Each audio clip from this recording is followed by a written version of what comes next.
autre aspect fondamental qui vient avec, lorsque tu deviens enfant de Dieu, eh bien, c'est que tu reçois une autorité en tant que croyant qui te permet justement de pouvoir faire la différence finalement, qui te permet de pouvoir œuvrer pour le Seigneur. C'est tellement important de saisir notre autorité en tant qu'enfant de Dieu. Parce que même si on a tendance à l'oublier, qu'on vit dans un monde naturel, eh bien, il y a tout un monde surnaturel qui nous entoure et qui nous influence aussi. Puis, on sait qu'à cause de ces influences-là, eh bien, notre monde est voué à la destruction. S'il n'y a personne qui nous aurait parlé de Christ un jour, on serait voué aussi à la destruction dans le courant de ce monde.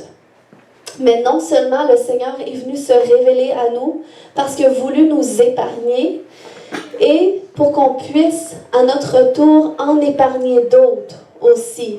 Amen. Donc, c'est ça notre rôle. Puis, c'est pas parce qu'on essaie parfois d'ignorer qu'il y a un monde spirituel, parce que parfois c'est comme inconnu, on ne sait pas à quel type de monde on a affaire. On vit des épreuves, mais on ne sait pas d'où ça vient, on ne sait pas comment les adresser, mais on va voir à travers cette série-là comment justement discerner qu'est-ce qui est derrière notre combat, puis comment justement pouvoir passer par-dessus sans que ça nous affecte. Amen. Moi, je sais que lorsque je suis venue au Seigneur, j'avais beaucoup d'insécurité en moi, mais qui était très surnois. Je ne m'en rendais pas vraiment compte, mais j'étais le type de personne qui était vraiment comme... je cherchais vraiment le bien pour ma vie, pour ma famille, pour les gens autour de moi. Puis, c'est une insécurité que j'ai amenée aussi dans mon mariage, qui m'a amenée parfois à vivre certaines difficultés, mais que j'ai amenée dans mon mariage et aussi avec mes enfants. Puis, je ne sais pas s'il y a d'autres personnes par qui Dieu passe par les rêves pour parler. Est-ce que je suis toute seule? Amen. Quelques personnes? Mais pas beaucoup, on va prier pour ça. Amen. Mais moi, je sais qu'il y a beaucoup de choses que j'entreprends, c'est parce que j'ai reçu des directions précises dans mes rêves par Dieu, des confirmations 2, 3 fois. Puis, c'est ça, autant que Dieu me parle par mes rêves, eh bien, il arrivait des fois où est-ce que c'était l'ennemi qui passait aussi par mes rêves pour semer la peur. Puis, il est arrivé une époque où est-ce que j'avais des rêves répétitifs lorsque mes fils étaient plus petits. Puis, j'avais des rêves répétitifs, genre à un moment donné, je rêvais tout le temps que mon garçon allait se faire enlever, puis après ça, c'était mon autre garçon, des choses super graves que je voudrais pas qu'il arrive. Puis c'est comme je voyais 2, 3 fois, et là, il y avait la peur qui venait en moi, mais est-ce que c'est Dieu qui me le montre parce que ça va arriver? Puis, je réalisais pas que j'avais ces rêves-là parce que l'ennemi en profitait, parce qu'il savait qu'il y avait de l'insécurité qui était là, et là, il passait par ça pour justement me faire peur. Puis, dans mon cas, c'était des peurs que j'avais, que telle chose arrive. Mais il faut savoir que c'est des choses qui arrivent pour de vrai à des gens. Il y a des gens qui se font enlever leurs enfants. Il y a des gens qui vivent des choses terribles. Comment de gens pour qui j'ai prié ont vécu des traumatismes, des abus qui ont vraiment affecté leur vie. Encore une dame pour qui on avait prié cette semaine, cette dame-là, quand elle a eu son enfant, eh bien, son enfant l'a rejeté. Depuis qu'il était tout petit, son enfant rejetait la mère. Imaginez comment c'est dur pour le cœur d'une mère de vivre ça. Puis ça, c'est les réalités dans lesquelles on vit. Fait quand même qu'on dit, ben moi, il y a un monde spirituel, mais je veux pas trop me poser de questions. Mais en même temps, on voit tellement de ravages autour de nous que si on ne se pose pas de questions, puis on fait rien pour ça, eh bien, il n'y a rien qui va changer. Et c'est l'ennemi qui réussit justement à avoir emprise sur les gens. Puis, on est dans une réalité où est-ce qu'on normalise les maladies physiques et mentales, où est-ce qu'on normalise les troubles d'identité. Tu peux devenir un garçon, une fille ou un chien. Tu sais? Puis, moi, je me dis, avec l'insécurité que j'avais, parce que quand j'étais plus jeune, j'avais peur de ci, j'avais peur de ça, eh bien, j'aurais sûrement eu peur, tu sais, si cette réalité-là, c'était à l'époque de mon adolescence, j'aurais sûrement eu peur d'être un garçon. Je m'aurais dit, mais si des fois j'étais un garçon, je ne le savais pas. Mais ça, c'est la réalité dans laquelle on vit, qui est influencée par tout un monde spirituel qui nous environne. Donc, c'est pour ça qu'on doit connaître, on doit marcher dans la révélation de notre identité en tant qu'enfant de Dieu et la révélation de notre autorité qu'on a reçue lorsqu'on devient enfant de Dieu. Amen. Jean 10 nous dit, c'est Jésus qui dit, le voleur vient seulement pour voler, pour tuer et pour détruire. Mais moi, je suis venu afin que les hommes aient la vie, une vie abondante. Mais vous savez, Jésus, ça c'est la bonne nouvelle. C'est que oui, il arrive toutes sortes de désastres à cause de l'ennemi qui est là comme un voleur. Mais la bonne nouvelle, c'est que Jésus est venu afin que nous ayons la vie et une vie abondante. Mais pour vivre cette vie abondante, eh bien, l'apôtre Paul avait dit dans Éphésiens 6:11, « Revêtez-vous de toutes les armes de Dieu. » Donc, tu ne peux pas marcher dans une vie abondante si tu n'apprends pas à te revêtir des armes de Dieu, afin de pouvoir tenir ferme contre les ruses du diable. Parce que oui, le Seigneur nous donne des armes pour qu'on puisse résister contre les attaques de l'ennemi. Mais pour ça, on doit savoir justement qu'est-ce qu'on vit. On doit être conscient du monde spirituel qui influence tout ça. Puis c'est là que l'apôtre Paul avait aussi ajouté, car nous n'avons pas à lutter contre la chair et le sang, mais contre les dominations, contre les autorités, contre les princes de ce monde des ténèbres, contre les esprits méchants dans les lieux célestes. Et là, je veux préciser, oui, là, l'apôtre Paul a dit que le combat n'est pas charnel et spirituel. Puis ça peut être autant nos combats internes qu'on vit à l'intérieur de nous. Ça peut être nos combats avec les autres ou qu'est-ce qu'on voit de dramatique autour de nous. C'est pas charnel, c'est spirituel. Mais je suis pas en train de dire non plus, parce que je sais qu'il y en a que c'est comme, ils font un focus, ils mettent un focus sur le diable, sur les démons, puis là, tout est le diable, tout est les démons. C'est pas ce que je suis en train de dire, parce que lorsque tu marches dans ton autorité en tant qu'enfant de Dieu, tu sais que l'ennemi est sous tes pieds. Fait que tu seras pas là à rechercher, je pense que c'est le diable, je pense que c'est le démon, tout ça. Non, parce que tu sais qui tu es. Donc, peu importe d'où vient l'attaque, tu sais que l'ennemi est sous tes pieds. Donc, tu vas pas dans un endroit pour essayer de trouver où est-ce qu'il est, le diable, parce que tu sais pleinement qui tu es en Christ. Amen.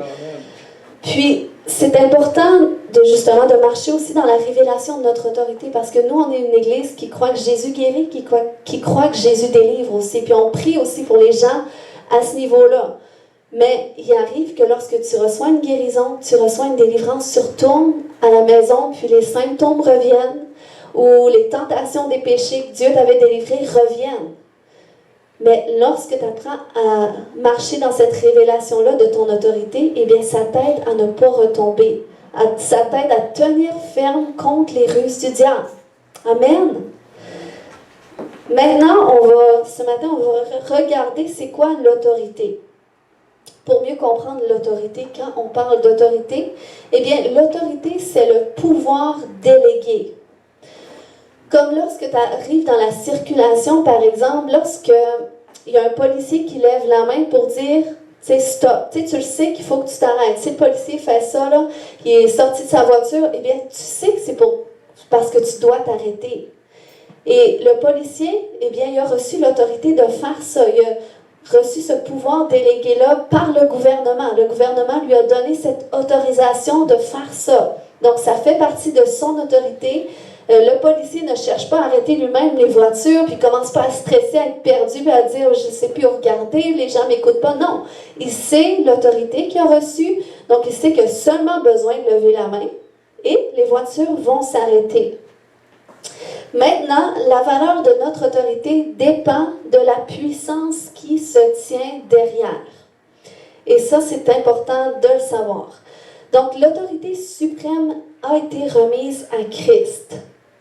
Toute l'autorité suprême de la vie a été remise à Christ. Ça, c'est important. Je vous invite à prendre des notes, puis aussi, vous pouvez prendre des photos de qu'est-ce que je mets à l'écran des fois pour vous en rappeler, parce que c'est pas en vous enseignant ça ce matin que vous allez tout enregistrer puis que votre vie va être transformée. Mais c'est à force de méditer sur ces vérités-là, à force que ça prenne racine en vous, à un moment donné, ça va porter fruit. Donc, dans Matthieu 28:18, ça nous dit que Jésus s'est approché et a dit à ses disciples « Tout pouvoir m'a été donné dans le ciel et sur la terre. » Donc, il faut comprendre que le Dieu, créateur du ciel et de la terre, et tout ce qu'elle contient, a délégué son pouvoir à Christ. son pouvoir suprême sur la vie, sur tout ce qui se passe autour de nous, il l'a donné à Christ. Donc c'est pour ça que lorsque Christ était sur la terre, eh bien, il avait l'autorité il avait l'autorité sur le monde spirituel qui était derrière les difficultés des gens. Donc, même sur les lois de la vie, on sait qu'à un moment donné, il devait donner l'impôt, puis il n'y avait pas l'argent, et il a dit à Pierre, je crois, il a dit, va voir dans le poisson, puis va rechercher la monnaie. Donc, Jésus avait cette autorité-là, il a pu même marcher sur les eaux. Donc, il pouvait confondre les lois de la vie, parce que l'autorité suprême lui a été donnée. Donc, tout ce qu'il voulait faire, Jésus, il pouvait le faire. Puis, c'est pour ça qu'il avait pleinement autorité aussi sur la maladie physique et mentale, parce qu'il délivrait tous les captifs, il guérissait tous les malades. Et il avait aussi autorité pleinement sur la mort. Donc, il avait le pouvoir de ressusciter les morts. Puis, saviez-vous que pas tout le monde meurt parce que c'est le temps, parce que c'est leur temps? Il y a beaucoup de gens qui meurent parce que c'est le diable qui a permis justement par des obstacles. Quelqu'un qui meurt sur la route, je ne suis pas prête à dire que c'est Dieu qui a voulu qu'il meure, que c'était son heure. Souvent, c'est ça qu'on va dire. Puis aussi, on n'a pas l'occasion pour prier pour tout le monde. Puis donc, c'est pour ça qu'on doit prier pour des ouvriers. Mais plus qu'on réalise que, écoute, c'est pas parce que telle personne est morte que c'est ce que Dieu voulait. Donc, des fois, Dieu va nous donner des occasions. Si on dit à Dieu, Seigneur, t'as dit, guérissez les malades, chassez les démons, ressuscitez les morts, eh bien, Seigneur, donne-moi des opportunités de ressusciter les morts. On a le droit de dire ça à Dieu parce qu'il nous donne aussi, et ça, on va le voir un petit peu plus loin, je ne vais pas trop rentrer là-dedans, mais c'est ça, ça fait partie de l'autorité suprême de Christ qu'il a le pouvoir même sur la mort. Puis, c'est intéressant parce que la résurrection de Christ a été l'œuvre divine la plus puissante, jamais manifestée. Et ça, on voit ça dans Éphésiens 1,19, où est-ce que l'apôtre Paul priait pour les Éphésiens, et là, il disait que Dieu illumine les yeux de votre cœur pour que vous sachiez quelle est envers nous qui croyons l'infinie grandeur de sa puissance. Donc, vous voyez, la puissance de Christ est élevée jusqu'à l'infini. C'est pas rien, là. Puis là, ça dit un peu plus loin, au verset 20, « Il l'a déployé en Christ en le ressuscitant des morts. » Donc, lorsque Christ a été ressuscité des morts, l'infini, c'est là que la puissance de Dieu s'est manifestée jusqu'à l'infini. Et là, ça dit qu'il a fait asseoir à sa droite dans les lieux célestes, au-dessus de toute domination, toute autorité, toute puissance, toute dignité et de tout nom qui peut se nommer, non seulement dans le siècle présent, mais dans le siècle à venir. Et nous sommes dans le siècle à venir. Amen. Dieu a déployé sa puissance en Christ, en le ressuscitant des morts, en le faisant asseoir à sa droite et en lui donnant le hockey sur tout ce qui se passe. Puis, amen. Donc, c'est pour ça que le fait qu'il soit au-dessus comme ça l'a anéanti le pouvoir du diable. Il l'a anéanti à la croix. On voit ça dans Colossiens 2,15, où est-ce qu'il nous dit qu'il a dépouillé les dominations, les autorités. Donc, c'est pour ça, d'où la puissance de Christ qui se manifeste sur le monde spirituel. Bon, maintenant, deuxièmement, là où ça nous concerne de plus belle, c'est que l'autorité de Christ a été transmise à l'Église. Donc, s'il y a quelque chose que vous devez le plus vous rappeler aujourd'hui, c'est ce point-ci.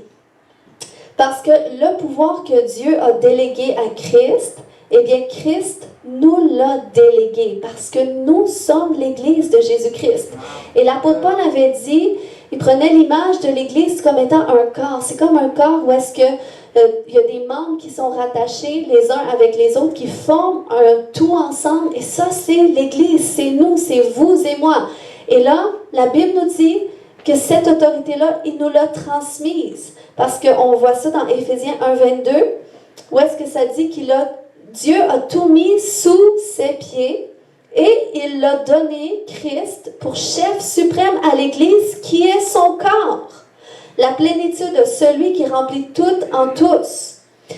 Puis un autre élément qu'on doit comprendre attaché à ça, c'est que De la même façon que Dieu a déployé toute sa puissance pour ressusciter Christ d'entre les morts, eh bien Dieu a déployé toute sa puissance pour nous ressusciter avec lui. Amen. Donc c'est pour ça, c'est là que le transfert de l'autorité s'est fait. Parce que là, ça nous dit dans Éphésiens 2, 4 à 6, Dieu qui est riche en miséricorde, à cause du grand amour dont il nous a aimés, hein? Nous qui étions morts par nos offenses, nous a rendus à la vie avec Christ. C'est par grâce qu'on est sauvés. Il nous a ressuscités ensemble et nous a fait asseoir ensemble dans les lieux célestes en Jésus-Christ. Donc, là, je vous vois présentement, vous êtes là, on est dans le monde naturel. Mais présentement, vous êtes aussi assis dans les lieux célestes en Jésus-Christ. Où est-ce que Dieu vous a pleinement délégué son autorité à travers Christ? Nous sommes le corps de Christ. Et est-ce qu'on peut comprendre qu'on ne peut pas détacher la tête du corps? Le corps sans la tête ne peut pas fonctionner. Il y a juste les poules qui fonctionnent. Je ne pense pas qu'il y a personne qui se sent comme une poule ici. Puis on ne peut pas non plus prendre juste une tête parce que Christ, c'est la tête de l'Église. Oui, Dieu lui a transféré le pouvoir suprême, l'autorité suprême. Mais Christ, sans le corps, ne peut rien faire sur la terre. Parce que l'autorité sur la terre a été donnée à l'homme avant tout. Donc, c'est pour ça que le rôle de l'Église est tellement important pour manifester l'autorité de Christ sur le monde spirituel qui affecte le monde naturel. Amen. Donc, à travers tout cela, c'est pour ça aussi que nous héritons du nom de Jésus sur le monde qui nous environne. Donc, nous pouvons, Jésus avait dit, tout ce que vous demanderez en mon nom, je vous l'accorde, afin que le Père soit glorifié dans le Fils. Donc, il y a une autorité rattachée au nom de Jésus et nous portons à travers nous cette autorité. Donc, c'est pour ça que nous pouvons prier au nom de Jésus, lève-toi et marche. Au nom de Jésus, sois guéri. Il faut comprendre que les choses n'ont pas le choix de se produire comme ça. Parce que c'est ce que Jésus faisait sur la terre, parce que Dieu lui avait délégué l'autorité. Et bien là, Christ nous l'a délégué. Hein? Puis là, c'est à nous de le faire, c'est à nous de commander pour que les choses arrivent. Puis moi, je peux dire que le nom de Jésus, c'est la première chose. Je l'ai partagé plusieurs fois. Tu sais, quand tu entends plusieurs fois un témoignage, tu dis encore son témoignage. Mais il y a des nouvelles personnes, amen. Non, mais je ne veux pas tout rentrer dans les détails, mais je peux dire que c'est la première chose que j'ai expérimentée. Avant même d'être convertie, j'ai expérimenté la puissance du nom de Jésus. Je ne connaissais pas Jésus, je n'étais pas croyante, mais on me dit, fais ces prières-là au nom de Jésus et tu vas voir, les esprits dans ta maison vont être chassés. Et j'avais super peur en plus. Donc, j'avais comme zéro autorité. Moi, je n'avais pas d'autorité. Mais j'avais le nom de Jésus. Donc, quand j'ai récité les prières au nom de Jésus, même si moi, j'y croyais pas, il y a quand même une puissance rattachée au nom de Jésus. Et le monde spirituel le sait. Donc, tous les esprits chez moi n'ont pas le choix de partir, même si moi, je ne croyais même pas à ce moment-là. Mais parce que j'ai vu, eh bien, j'ai cru. Gloire à Dieu. J'ai vu la puissance du nom de Jésus sur le monde des ténèbres. Donc, j'ai dit, waouh! Le nom de Jésus a vraiment un impact. Ce nom-là, je le veux. Je comprends qu'il y a une sécurité qui vient avec ce nom-là. Amen. Et il y a toutes sortes de choses glorieuses qui viennent avec. Donc, c'est pour ça qu'on doit comprendre que lorsque Jésus a dit « Je vous ai donné le pouvoir », qui signifie l'autorité de marcher sur les serpents, les scorpions et toute la puissance de l'ennemi, et rien, dites avec moi, rien ne peut me nuire. Donc ça, c'est le pouvoir délégué. Lorsque tu comprends que l'ennemi est sous tes pieds. Donc, quel que soit si maintenant j'ai un rêve qui vient, ou est-ce que je vois quelque chose de tragique arriver à ma famille, je dis non, ça c'est pas de Dieu. Arrière de moi, Satan. Au nom de Jésus, tu n'as pas le droit de toucher à ma famille. Et je lui rappelle sa position, je lui rappelle ma position en Jésus-Christ, parce que je siège avec Jésus dans les lieux célestes et l'ennemi est sous mes pieds. Et laissez-moi vous dire qu'on doit lui rappeler, parce que des fois, il l'oublie, ou il veut faire en sorte qu'on l'oublie. Mais nous, on doit lui rappeler qu'est-ce que Jésus a dit dans sa parole et qu'est-ce qu'il a fait pour nous. Non, moi, j'ai été guéri. Tu essaies de ramener ce symptôme-là. J'ai été guéri. Amen. Amen. Donc, c'est pour ça même que, oui, Pierre avait dit, soyez sobres dans 1 Pierre 5,8. Veillez, votre adversaire, le diable, rôde comme un lion rugissant. Donc, c'est pour ça qu'on doit toujours marcher dans cette révélation-là. On ne doit pas s'asseoir sur nos lauriers et dire, tout va bien, amen, je suis béni, je suis prospère, parce qu'il va peut-être arriver une épreuve en chemin. Mais quand tu marches continuellement dans la révélation de ton identité en tant qu'enfant de Dieu. Tu sais que Dieu t'aime. Tu sais que Dieu ne veut pas que tu sois malheureux. Dieu ne veut pas que tu sois pauvre. Donc, même si t'arrive une épreuve, Dieu veut que tu te confies en lui, sachant que, écoute, il m'arrive cette épreuve financière-là, mais je sais que Dieu, tu vas me bénir à travers parce que ta parole dit cela. Donc, c'est ça, marcher dans notre autorité. Et ça fait qu'on n'est jamais ébranlé, peu importe qu'est-ce qui nous arrive. Je vous dis, Dieu m'a guéri récemment. Je ne vais pas trop rentrer dans ce détail, dans ce témoignage-là, parce que je vais plus l'expliquer dans les prochaines semaines. Mais tout un miracle que Dieu a fait, mon mari en est témoin. Mais j'en ai pas parlé aux gens proches de moi parce que je vivais ça avec le Seigneur, puis je savais que c'était spirituel. C'était spirituel, mais c'était très physique. J'avais du mal à respirer, j'avais quelque chose qui me bloquait là, puis c'était vraiment intense, à un point que là, mon mari dit là, ça n'a pas de bon sens, tu vas à l'urgence. Fait que là, en tout cas, on m'a fait une série de tests, j'ai pas encore eu les résultats parce que j'ai été guérie entre-temps, mais je vous dis, c'était vraiment très, très pénible parce que je devais me prendre des positions pour respirer. Puis, des fois, j'ouvrais le tiroir de la cuisine, je m'appuyais pour respirer. Mon mari me chicanait, tiens-toi pas les pentures. Mais il fallait que je me mette dans des positions. Puis là, j'essayais de bailler pour trouver. J'essayais de bailler pour trouver. Non, mais c'est parce que lui, il me regardait, puis là, il voyait à toutes les 2 secondes, j'essayais de prendre mon air, mais je réussissais pas, mais je savais que c'était spirituel. Donc, je continuais à prier, puis je refusais de croire la maladie. Je refusais, puis là, en tout cas, je suis quand même allée faire les tests, mais j'ai continué de m'appuyer sur Dieu, et en tout cas, Dieu m'a guéri, il m'a délivré aussi, je le raconterai éventuellement. Mais j'ai compris, tu sais, quand tu es pasteur, quand tu es prédicateur, tu dis aux gens, là, marchez par la foi, non par la vue, tu enseignes, les symptômes peuvent revenir, mais continue de marcher par la foi, et là, tu es alléluia, tu es confiant. Mais quand c'est toi que ça t'arrive, tu es comme, là, il faut que je mette en pratique ce que j'enseigne, Seigneur. C'est autre chose, mais c'est ce que j'ai fait. J'ai mis en pratique ce que j'enseignais, je savais quoi faire, vu que je le dis souvent.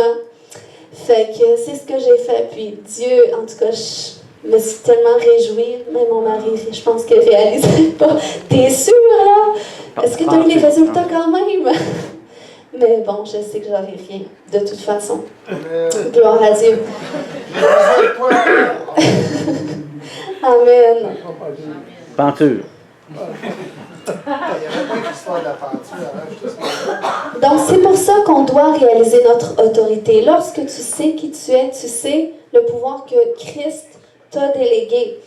Ça fait que lorsqu'il t'arrive quelque chose, eh bien, tu ne le normaliseras pas non plus. Parce que des fois, justement, l'ennemi, il essaye de nous intimider. Il essaye inconsciemment de dire, mais pour qui tu te prends, toi, d'ordonner la guérison? Tu te prends-tu pour Dieu? Puis, des fois, c'est inconscient. Ce qui va faire que, on va comme abandonner ça entre les mains de Dieu. Ah, si Dieu le veut, il va le guérir. Si Dieu le veut, il va le sauver.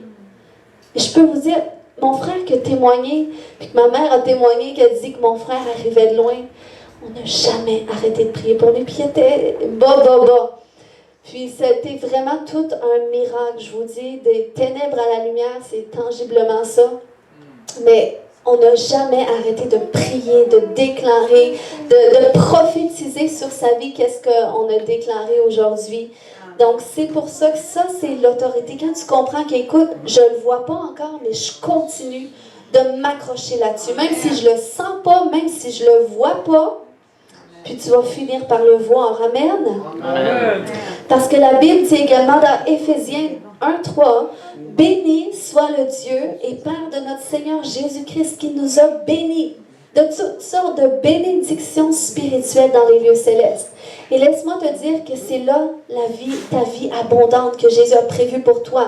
C'est dans les lieux célestes où est-ce que tu sièges avec Christ, où est-ce que tu as la paix parfaite. Donc, il faut arrêter de dire, eh bien, moi, j'ai hâte que le Seigneur revienne. Enfin, je vais me sortir de ces choses-là. Non, c'est maintenant que ta vie peut changer. C'est maintenant que ta condition peut changer. Puis tu dois l'amener. Tu dois le déclarer. Tu dois marcher dans cette révélation-là de que ça te revient. Amen. Puis, tu ne dois pas attendre qu'ils arrivent. Tu dois aller les chercher.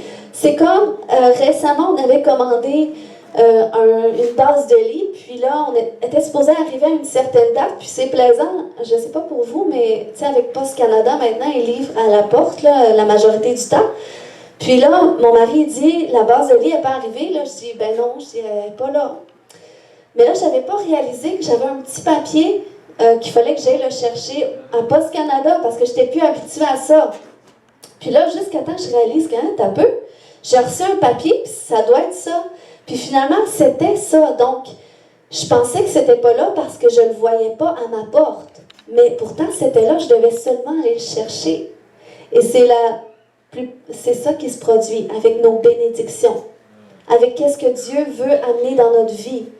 Ta vie peut changer. Ton caractère peut changer. Dis pas que ton mauvais caractère fait partie de ta personnalité. Tu peux changer. Si Dieu m'a transformé, il veut te transformer aussi. Amen. Tous tes mauvais plis, tout ce que tu utilisais justement parce que tu ne savais pas comment gérer le stress, l'insécurité, puis peut-être tu avais tendance à, je ne sais pas, faire du sport à l'extrême ou t'impliquer dans toutes sortes de choses ou manger ou peu importe. Eh bien, le Seigneur veut venir enlever ça. Il veut venir enlever l'insécurité, enlever le stress, enlever la colère, puis il veut le remplacer par son amour. Amen. Il veut venir guérir ton cœur, puis après ça, il veut que tu saches qui tu es et que là, tu t'appropries qu'est-ce qu'il t'a déjà donné. Puis, ce matin, je finis avec ces exemples-là, Samuel. Qu'est-ce que j'aime dans la parole de Dieu, c'est que lorsqu'on lit les différents miracles de Jésus, eh bien, il y a pour certains miracles que Jésus a mentionnés que ces personnes-là avaient une grande foi, ou que c'était grâce à leur foi. C'était même pas la foi de Jésus qui avait enclenché leur miracle, mais c'était leur foi. Puis, il y a celui, tu sais, le centenier romain, qui avait dit qu'il voulait que Jésus guérisse, je pense que c'était son enfant, je ne sais plus, mais cet homme-là avait compris le pouvoir délégué. Donc, il savait que lorsque tu as justement ce pouvoir délégué, tu as juste besoin de dire un mot et la chose va s'accomplir. Donc, c'est pour ça qu'il avait dit, j'ai des serviteurs en dessous de moi. Je dis à l'un, va et il va, viens et il vient. Donc, tu n'as pas besoin de venir chez moi. Je sais que si tu dis juste un mot, la personne chez moi va être guérie. Donc, Jésus, qu'est-ce qu'il a fait? Il a dit dans Matthieu 8:10, Jésus fut dans l'étonnement. Est-ce que quand Jésus te regarde, est-ce qu'il est étonné? Moi, il me semble que ça me tente de rendre Jésus étonné. Jésus fut dans l'étonnement et il dit à ceux qui le suivaient, je vous le dis en vérité, même en Israël, je n'ai pas trouvé une aussi grande foi. Wow! Moi, je crois que Dieu va dire, hey, même partout au lac Saint-Jean, je n'ai jamais vu une aussi grande foi que les gens de l'Église de Sang. Est-ce qu'il y en a d'autres qui ont le goût que Dieu se dit ça? Amen. Quand tu comprends le pouvoir délégué, tu as seulement besoin d'un mot, tu as seulement besoin de trouver un verset dans la parole. Tu dis, il envoie sa parole et il les guérit. Donc, Seigneur, t'envoies ta parole, je suis guéri. T'as envoyé ta parole, je suis guéri. Et là, tu t'appuies là-dessus et tu crois jusqu'à temps que tu vois. Amen. Amen. Puis, il y avait aussi cette femme à la perte de sang qui avait saisi qu'elle n'avait pas besoin de demander l'avis de Jésus pour recevoir son miracle. Imaginez, cette dame qui n'avait même pas le droit de sortir parce que déjà, elle portait une certaine honte parce qu'elle était vue comme les lépreux, vu qu'elle avait une perte de sang. Donc, elle n'avait même pas le droit d'être en présence des gens. Mais elle s'est dit, écoute, Je ne demande même pas la vie de Jésus. J'ai juste besoin de toucher son vêtement et je vais être guérie. Amen. Et c'est ce qui s'est produit. Elle a sorti et Jésus, qu'est-ce qu'il avait dit? Je ne l'ai pas ici, mais il avait dit, ta foi t'a sauvé, ta foi t'a guéri. Donc, quand tu comprends que Jésus l'a déjà fait pour toi, c'est sa volonté, eh bien, ça le glorifie lorsque tu vas le chercher. Amen. Hein? Ça vaut pour la réussite dans les études, dans ce que tu entreprends. Tu dis, écoute, Dieu a dit que j'aurais du succès dans toutes mes entreprises, donc moi, je refuse d'avoir de la difficulté. Je refuse d'avoir du mal dans cette matière-là. Non, parce que la Bible dit aussi que j'ai reçu un esprit supérieur. Donc, Seigneur, que ton esprit se manifeste même dans mes cours. Amen. Puis, il y a aussi ceux qui insistaient pour leur miracle. Il y a des gens qui ne lâchaient pas Jésus tant qu'il n'était pas guéri. Il y avait l'aveugle Bartimée qui avait crié par deux ou trois fois. Puis, les gens essayaient de le taire, mais il disait non. Il disait, je vais crier jusqu'à temps que Jésus me voie, puis qu'il me donne mon miracle. Donc, il ne voulait pas s'arrêter. Puis aussi la femme cananéenne, que c'était pas pour elle que Jésus était venu à prime abord pour guérir, pour délivrer. Mais elle a dit, écoute, peut-être que tu es venu pour les enfants d'Israël. Et peut-être que moi, tu me vois comme un chien. Mais même pour les chiens, il y a des restes. Les restes suffisent. Les miettes suffisent. Donc, fais ce qu'il faut. Donne-moi juste des miettes si tu veux. Mais je vais prendre tout ce que tu peux me donner, puis je sais que je vais être guérie. Je sais que ma fille va être délivrée. Et c'est ce qui s'est produit. Et Jésus lui avait dit, ta foi est grande. Jésus, au début, il refusait presque le miracle qu'elle demandait. Mais elle a insisté. Et Jésus a dit, ta foi est grande. Et ce matin, Jésus dit à quelqu'un, ta foi est grande. Ta foi est grande. Ta foi est plus grande que tu le penses. Tu es plus puissant que tu le penses. Amen. Moi, en tant que mère, j'aime ça que lorsque j'offre quelque chose à mes enfants, que mes enfants l'utilisent, que mes enfants soient contents, puis qu'ils le prennent pour eux, puis qu'ils fassent qu'est-ce qu'ils doivent faire avec. Mais sinon, si je sais qu'ils voulaient quelque chose, je sais qu'ils avaient besoin de quelque chose, puis c'était leur désir, puis je leur donne, mais finalement, ils le mettent de côté, ils sont comme frustrés, ils disent, on avait voulu ça, tu nous l'as pas donné, puis là, moi, je leur dis, oui, c'est là. Vous voyez pas tout ce que ça m'a coûté de faire en sorte de vous donner ça, toute la négociation que j'ai dû faire avec votre père, pour qu'il permette que je vous le donne, puis vous l'utilisez pas. Puis, c'est la même chose. C'est la même chose avec Dieu. Des fois, on dit, mais Seigneur, pourquoi tu le fais pas? Mais il dit, je l'ai déjà fait. Sois patient. Continue, soumets-toi à moi, résiste au diable et tu vas voir qu'il va fuir loin de toi. Amen. Donc, ce matin, je veux vous encourager à désirer. Prenez cette semaine, et même si vous participez à ces 3 jours de jeûne, j'aimerais que ces 3 jours servent justement à dire, Seigneur, approfondis la révélation de mon autorité en tant qu'enfant de Dieu, de mon identité en tant qu'enfant de Dieu. Je veux marcher dans ma destinée. Je veux faire les choses nouvelles cette année. Je veux faire les choses nouvelles dans ma relation avec toi. Je veux faire des choses nouvelles dans la relation avec ma famille, dans ma façon de voir les choses, dans mes relations en général. Amen. Donc que ces 3 jours servent à ça. Amen. Jeûnez de la façon que Dieu vous le met à cœur, peu importe. Mais si vous dites, écoute Seigneur, je vais prendre 3 jours pour faire un pas de plus, pour faire un pas de foi, quelque chose de plus que d'habitude pour te chercher. Amen. Donc ce matin, on va prier ensemble. On va prier que cette révélation-là prenne racine en nous. Mais juste avant que je prie pour vous, on va faire cette prière-là, on va la prier tout le monde en même temps.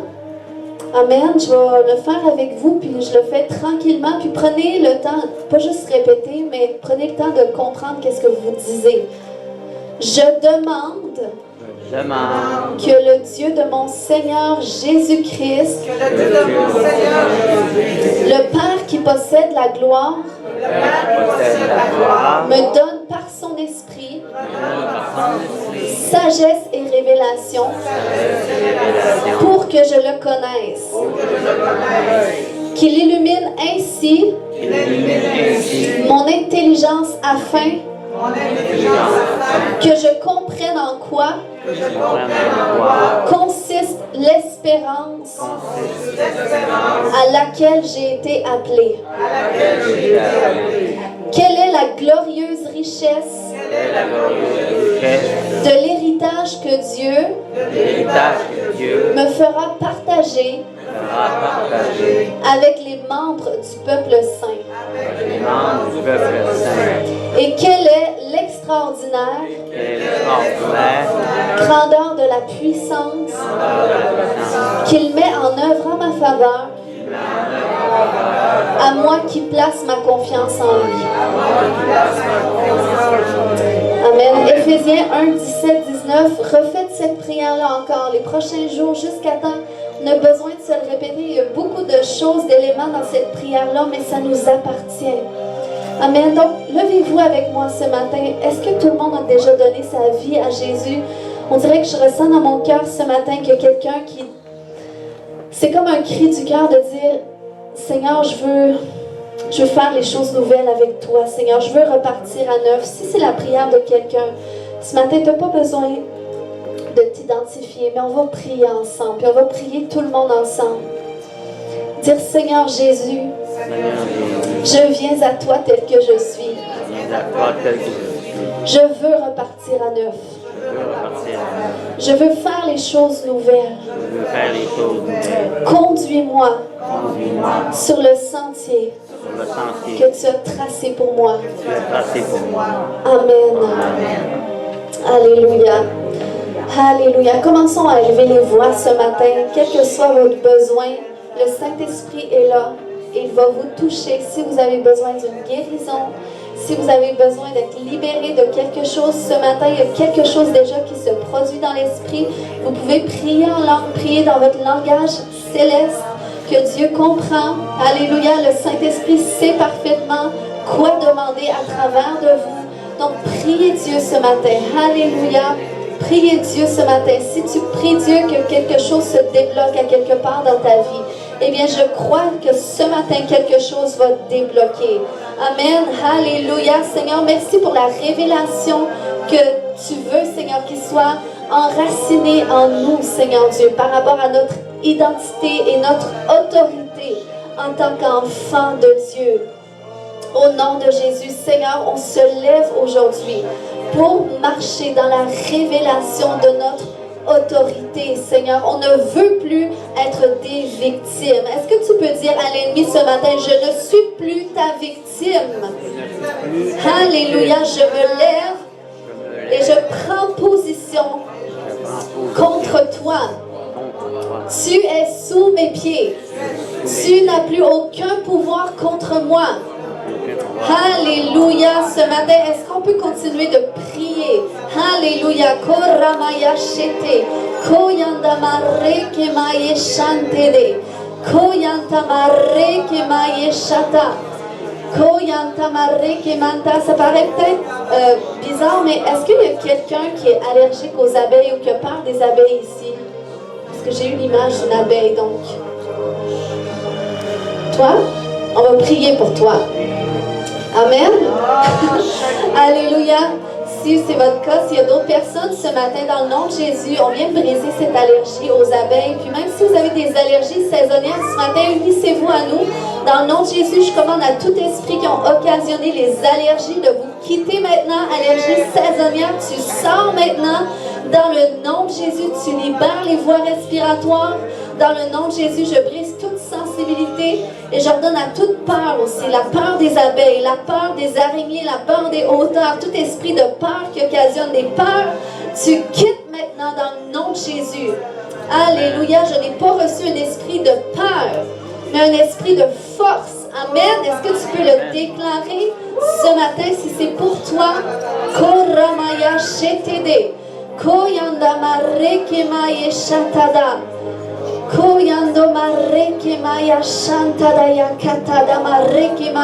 crois que vous êtes tous des conquérants et des conquérantes Amen. Vous êtes tous appelés à conquérir l'endroit où vous habitez, la ville où vous habitez. Alléluia. La famille où vous êtes nés. Vous êtes tous appelés à les conquérir dans le nom de Jésus. Est-ce qu'on déclare ce matin à l'ennemi qu'il a déjà perdu?